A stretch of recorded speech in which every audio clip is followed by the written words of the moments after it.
দেশে বর্তমানে প্রতি বছর মাথাপিছু ১৫০ কিলোগ্রাম এবং সর্বমোট ২২.৪ মিলিয়ন টন বর্জ্য উৎপন্ন হচ্ছে, যা প্রতিনিয়ত বাড়ছে।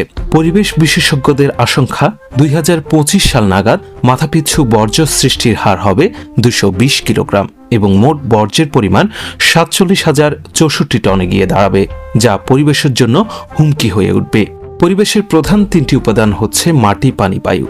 কঠিন বর্জ্যের কারণে পরিবেশের এসব উপাদান মারাত্মকভাবে ক্ষতিগ্রস্ত হচ্ছে। বৃষ্টির সময় এসব বর্জ্য খাল, বিল, নদী, নালার পানির সঙ্গে মিশে গিয়ে পানি দূষণ করে। এতে মানুষ, জলজ প্রাণী রোগাক্রান্ত হয়ে পড়ে। ময়লা আবর্জনার দুর্গন্ধ বাতাসে ছড়িয়ে বাতাস দূষিত করে। পরিসংখ্যান বলছে এরই মধ্যে বাংলাদেশ সহ বিশ্বের বিভিন্ন দেশে প্রতি বছর চিকিৎসা বর্জ্যের অব্যবস্থাপনার কারণে প্রায় ৫২ লাখ মানুষ মারাত্মক স্বাস্থ্য ঝুঁকির সম্মুখীন হচ্ছে।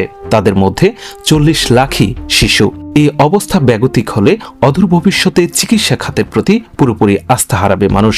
এক গবেষণায় দেখা যায় শুধুমাত্র প্লাস্টিক বর্জ্য আগুনে পোড়ানোর ফলে ২০১৯ সালে বায়ুমণ্ডলে প্রায় ৮.৫ কোটি টন কার্বন ডাই অক্সাইড যোগ হয়েছে।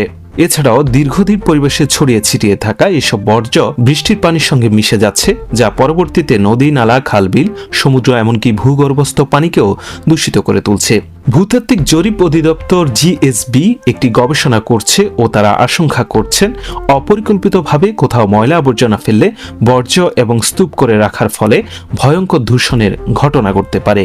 হাতিয়ার মতো দ্বীপ এলাকায় এখনই সঠিক বর্জ্য ব্যবস্থাপনার পদক্ষেপ না নিলে দ্বীপের মানুষের স্বাস্থ্য ঝুঁকির পরিমাণ যেমন বাড়বে, তেমনি পরিবেশও মারাত্মক হুমকির মধ্যে পড়বে।